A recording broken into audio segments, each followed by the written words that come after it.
Everyone, welcome back to another video. Here is me Manahil और आज मैं जिस वीडियो पर रिएक्शन करने जा रही हूँ उसका टाइटल है दीज फनी पाकिस्तानी मौलाना और ऑसम और इनके चैनल का नेम है Indian media latest. So video का लिंक और टाइटल आपको मिल जाएगा डिस्क्रिप्शन बॉक्स में। जरूर से चेकआउट कीजिएगा इनके चैनल को और अगर आप हमारे चैनल पर नए हैं और अभी तक सब्सक्राइब नहीं किया so do subscribe, like this video and share. So जल्दी से बढ़ते हैं वीडियो की जानिब और देख लेते हैं ये वीडियो। इस्लामी बैंकिंग के नाम पर आवाम के साथ फ्रॉड का इंकशाफ हुआ है। पाकिस्तान के अंदर जो इस्लामिक बैंक है वो सबसे ज्यादा करप्शन कर रहे हैं, फ्रॉड कर रहे हैं, सबसे ज्यादा सूद के पैसे खा रहे हैं क्योंकि ये इस्लामी जमहूरिया पाकिस्तान है। आम बैंक से 25 से 30% ज्यादा इस्लामिक बैंक सूद ले रहे हैं। अब ये मुनाफिकत नहीं है तो और क्या है, और लोगों को डेली बेसिस पर पागल बना रहे हैं। अब इनको रोकना होगा। इस्लाम में तो सूद बहते ही हराम है। ऐसे लोग जो इंतहा पसंद होते हैं वो मजहब का गलत इस्तेमाल करके अपने मजहब को, अपने मुल्क को बदनाम ना करें। बराए मेहरबानी मजहब को गलत चीजों की तरफ ले जाके मजहब को बदनाम ना करें। खुदारा हमने अल्लाह का भी मुंह दिखाना है। अरे नहीं, अल्लाह के सामने भी बुर्का पहन के रहना। वो क्या कहते हैं, गैर महरम किसी पर्दा जायज है, तो वहाँ भी पर्दा होना चाहिए। 1947 में भारत के 3 टुकड़े करके एक तरफ तो ईस्ट पाकिस्तान बना दिया गया, एक तरफ वेस्ट पाकिस्तान बना दिया गया। रीजन क्या था कि हिंदू और मुसलमान कभी भी साथ नहीं रह सकते, ये दो अलग कौम है। इन दोनों कौमों का नजरिया एकदम अलग है। जो इस्लाम का चूरन 1947 से पाकिस्तानी को चढ़ाया गया है वो चूरन आज किस प्रकार एक्टिवेट हो चुका है, इसको देखने के बाद में आएगा आपको आनंदपुर। आनंद लेने के लिए चलना पड़ेगा पाकिस्तान। तो बिना देर के चलते हैं पाकिस्तान।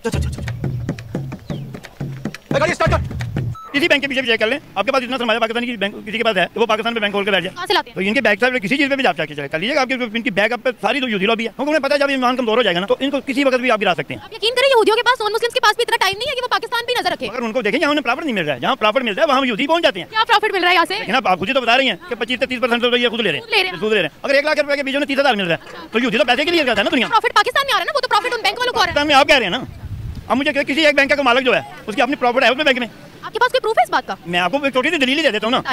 एक बैंक के अंदर 50 क्लाइंट है, सारे पैसे एक दिन में निकलवा लेते हैं। अगर पता सारे निकलवा, ये तो उन पे डिपेंड करता है ना कि उन्होंने कब निकलवाने कब नहीं निकलवाने। उनके हर वक्त के पैसे वहाँ मौजूद रहते हैं। मैं इतना मैंने जो अपने रिसर्च, मेरी रिसर्च है वो यही है कि उसमें अगर 50 है ना, 50 में से 20 लोग तो एक दिन में पैसे निकलवा सकते हैं, बाकी 30 के पैसे वहीं पे रहते हैं। वाह चाचा, वाह वाह वाह चाचा, ये है असली मदर से छाप रिसर्च। प्रॉफिट कमाने के लिए यहूदी आ गया है, चूरन चढ़ाया जा रहा है इनको इस्लामी बैंक का, और इस्लामी बैंक बना रहा है पैसा। और ये इस्लामी बैंकों का काम यही है कि इन लोगों को तो 1 रुपया ना दे, उनके पैसे के फ्री में मजे ले, और जो पैसा बैंकों के पास पड़ा हुआ है इन जिहादियों का, जाहिलों का, बहुत सारे बड़े बड़े व्यापारियों को देके मोटा मुनाफा कमाए। ये सही चूरन चढ़ा रहे हैं पाकिस्तानी बैंक। यहूदी ले लेते हैं वो यही पैसे वो बाहर भी यूज करके ना, मतलब कोई बिल्डिंग खरीदने को पैसे वहाँ से वो प्रॉफिट देते हैं हम लोगों को। अपने पास कौन पैसे देना चाहता है? तो 1 मिनट बिल्डिंग अगर कोई बंदा बाहर के मुल्क में खरीद रहा है, प्लाजा खरीदते हैं, उस प्लाजा की जो दुकानें हैं उनसे किराया लेते हैं वो, ठीक है। आपके किसी ने कभी अपनी जगह पैसे दिया किसी को? हाँ सुने, फॉर एग्जांपल आपका बैंक में पैसा पड़ा हुआ है, आपने बाहर कोई प्रॉपर्टी खरीदनी है तो ये तो आपकी मर्जी है ना, आपने प्रॉपर्टी खरीदनी है कि नहीं खरीदनी। मैंने आपको क्या बताया कि अगर 50 क्लाइंट है एक बैंक के तो सारे तो नहीं निकलवा रहे ना। वो तो आपकी मर्जी है ना, आपने प्रॉपर्टी खरीदनी है कि नहीं खरीदनी। मुझे ये बात बताएगा, यहूदियों पर, नॉन मुस्लिम्स पर हम जो इल्जाम फेंक रहे हैं अपनी करतूतों का, क्या मसला क्या है हमारे साथ? अपनी गलती क्यों नहीं मानते? हमारी गलती तो ये मैंने आपको बताया कि हमारे अंदर ईमान खत्म हो गया। मान ये हम समझते हैं कि जो चीज इस वक्त मौजूद है ना यही हमारे लिए सब कुछ है। हम ये नहीं सोचते कि इसका नेगेटिव क्या बनता है। नेगेटिव ये होता है कि अल्लाह ताला के हम मुनकर हो गए। इस्लाम में कहता है कि नहीं सूद लेना, न देना है न लेना, या सूद का कारोबार कोई मुझसे बिल्कुल मना किया गया। अरे ओ चाचा, तुम्हारा पूरा मुल्क सूद पे चल रहा है। IMF के 24वें बार प्रोग्राम में गए हो तुम, और IMF को सूद दे के तुम्हारा पाकिस्तान पूरा कंगाल हो चुका है, और पूरी दुनिया से ब्याज पे जो पैसा उठा रखा है तुमने उनको भी सूद देते हो। ये सूद का लॉलीपॉप ना अपनी आवाम को चढ़ाया करो, दुनिया को नहीं। अब हम खुद वो जंग शुरू करके बैठे हुए हैं और हमें जरूरत होती है थोड़ी सी भी, हम अल्लाह ताला पे तवक्कुल तो कर नहीं रहे। हम फौरन कहते हैं बैंक से कुछ ले ले, फिर फौरी तौर पर वापस भी करेंगे तो वो हम तो क्या वैसे ही वापस कर लेगा। एक बात बताएगा, पाकिस्तानियों को रिलीजन के नाम पर कितना जज्बाती किया जाता है या रिलीजन के नाम पर कितना लूटा जाता है, बताएं। बिल्कुल की क्या लेना चाहते हैं? मेरी बात सुने ना, एक बैंक है जिसने अपने नाम के साथ लिखा हुआ इस्लामिक बैंक, लोग ज्यादा वहाँ जाएंगे क्योंकि हमारी आवाम जो है वो रिलीजन के नाम से जज्बाती हो जाती है, फिर वो बैंक उनको लूटता है। क्यों जज्बाती होते हैं मजहब के नाम पे, ये बताएं। मुझे अच्छी लगी है कि आपने बिल्कुल इस्लाम को वहाँ पे इस्तेमाल करते हैं जहाँ हमें फायदा नजर आता है। तो मैं आपको कह रही हूँ, हाँ तो यही हमारा वीक पॉइंट भी है ना। क्यों इतना जज्बाती करते हैं, क्यों हम इतने जज्बाती हो जाते हैं?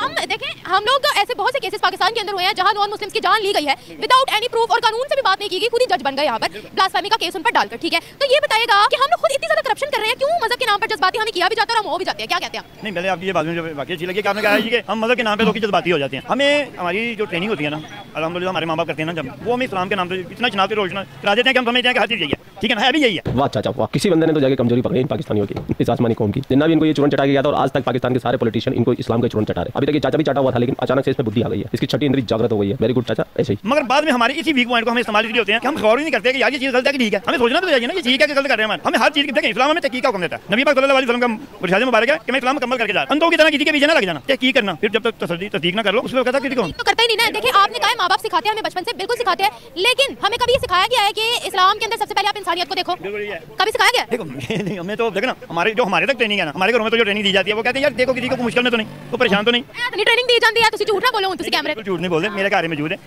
मैं आपको अपने बच्चे की बात, मेरा 10 साल का बेटा कुछ दिन पहले वो घर से रोटियां लेने गया, मैंने उसे वापस आया, मैं कहा यार तू रोटियां नहीं लेके आया, कहता वहां की कांटी खड़ी थी, वो कहती मेरे पास रोटियों के पैसे नहीं है। बाबा जी मैंने अपने पैसे उसको दे दिए और मैं खुद घर आ गया हूं। ये तो अच्छी बात है, लेकिन मुझे ये बताएगा, बहुत सी इस्लामिक कंट्रीज इस वर्ल्ड के अंदर मौजूद है, लेकिन वो इस तरह से अपनी गलतियों को छुपाने के लिए रिलीजन का नाम नहीं इस्तेमाल करते जिस तरह से हम करते हैं। क्या मसला है हमारे साथ? हम कोई अनोखे मुसलमान है, स्पेशल किस्म के? आपकी बात है, बाकी हम अनोखे मुसलमान इसमें कोई शक नहीं है। कि पता क्या, हमें जिस चीज पे हमें चाहिए ना मतलब को इस्तेमाल, उस जगह पे हम इस्तेमाल करते ही नहीं। किसने हमें भड़काया है मजहब के नाम पे? मौलवियों ने भड़काया, रॉन्ग नंबर मौलवी ने भड़काया है, किसका हाथ है इसमें? मुस्लिम कंट्रीज जबरदस्त जा रही है। मौलवियों की बात नहीं करूंगा, मैं इसी बात करूंगा कि इसमें कमी हमारी, हमें तहकीक करने की आदत ही नहीं रही। हमें तहकीक करने का अगर मौलवी हमें कोई बात बताता है ना, देखना आप किसी को मार दिया जाता है, ये क्या खत्म नबूवत में झगड़ा कर रहा है, या ये खत्म, अब हो सकता है कुरान पाक आपने नाले में फेंक दिया, किसी को नहीं पता आपका, वो कुरान पाक निकालने को चला गया अंदर, अब वो निकाल के ला रहा है, तो आप कह रहे हो वो इसने तो तौहीन कर दिया, इसने फेंक दिया। पहले तहकीक तो कर लो मेरा भाई कि ये क्यों, वो शायद अच्छा काम कर रहा हो, उसे मारने के बाद आप कहते हैं वो ये भाई, अब मौलवी साहब ने अपनी गलती जो है उस पर डाल दिया।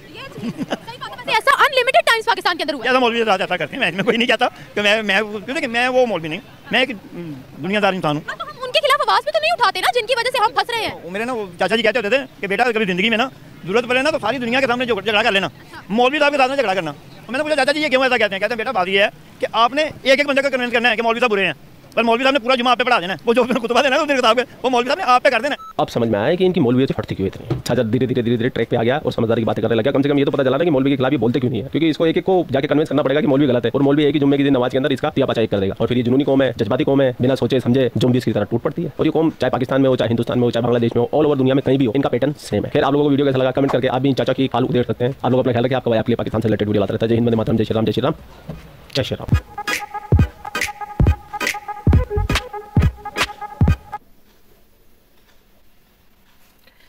सो वीडियो हम लोगों ने वॉच की और एज यूजुअल निमरा की जो है ना वो सेम वही पैटर्न है वीडियो बनाने का कि एक बंदे को पकड़ लेती है, फिर उससे जो है ना वो उगलवा कर ही छोड़ती है। मतलब अगर वो नहीं भी कोई इंसान, वो अगर नहीं भी उस टॉपिक के बारे में बात करना चाह रहा, बट निमरा इज निमरा, वो बाल की खाल उतारेगी, वो आगे से नया क्वेश्चन करेगी, उससे बात उगलवाएगी। भाई तुम उसको छोड़ दो, पता चल जाता है इंसान को कि भाई ये नहीं जवाब देना चाह रहा, दूसरे किसी बंदे को पकड़ लो।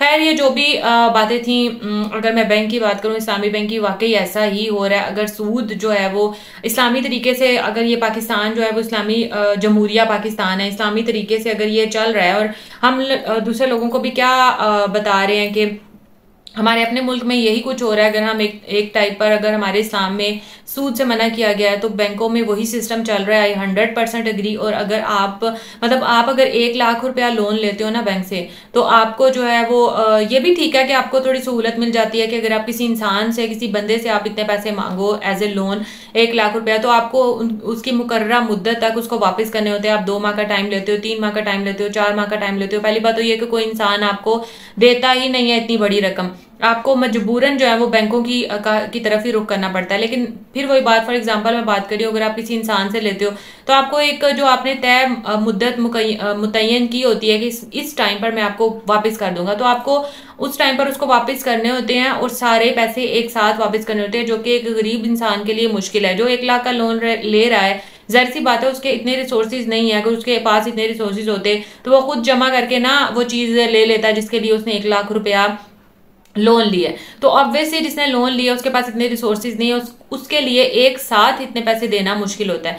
ये है कि थोड़ी आपको फैसिलिटी मिल जाती है बैंक के थ्रू कि आप जो है वो हर मंथ अपनी, अगर आप सैलरी पर्सन हैं या अगर आप डेली वेजर हैं, जो भी हैं, आप थोड़ा थोड़ा पैसा जमा करके हर महीने जो है वो थोड़ी थोड़ी उसकी इंस्टॉलमेंट जो है वो पे करते रहते हो। लेकिन उसका एक बहुत बड़ा नुकसान भी है, और वो ये कि आपको सूद के साथ वो रुपया वापस करना पड़ता है। यानी अगर आप 1 लाख रुपया लोन ले रहे हो तो आपको हो सकता है कि 2 लाख रुपए आपको वापस करने पड़े, यानी 50%, अगर नहीं तो 30% जो है वो आपको एक्स्ट्रा एज ए सूद आपको वापस करने पड़ते हैं। तो ये जो है ये फिर बैंक क्या कर रहे हैं, इस्लामी बैंक की भी यही सूरत हाल है। या तो होना कि इस्लामी बैंक ऐसा नहीं कर रहे, फिर तो बाकी जितने भी बैंक है वो तो बंद होकर रह जाएं, सब लोग इस्लामी बैंक की तरफ ही रुक करें कि भाई ये सूद नहीं लेते हैं। ऐसा होता ही नहीं है। और कोई भी इंसान कह लो या कोई भी बैंक, ऐसा अभी तक कोई रूल आया नहीं। अगर ये रूल है, मैं तो कहती हूँ कि बहुत अच्छा, फिर तो हर गरीब के मसले खत्म हो जाएं और वैसे होना भी ये चाहिए भाई, हम जितना लोन ले रहे हैं हम उतना पे करने के लिए लायबल तो हैं, हम क्यों एक्स्ट्रा पे करें। लेकिन फिर वो बात कि ये चीज़ इनको कैसे और कौन समझाए, और फिर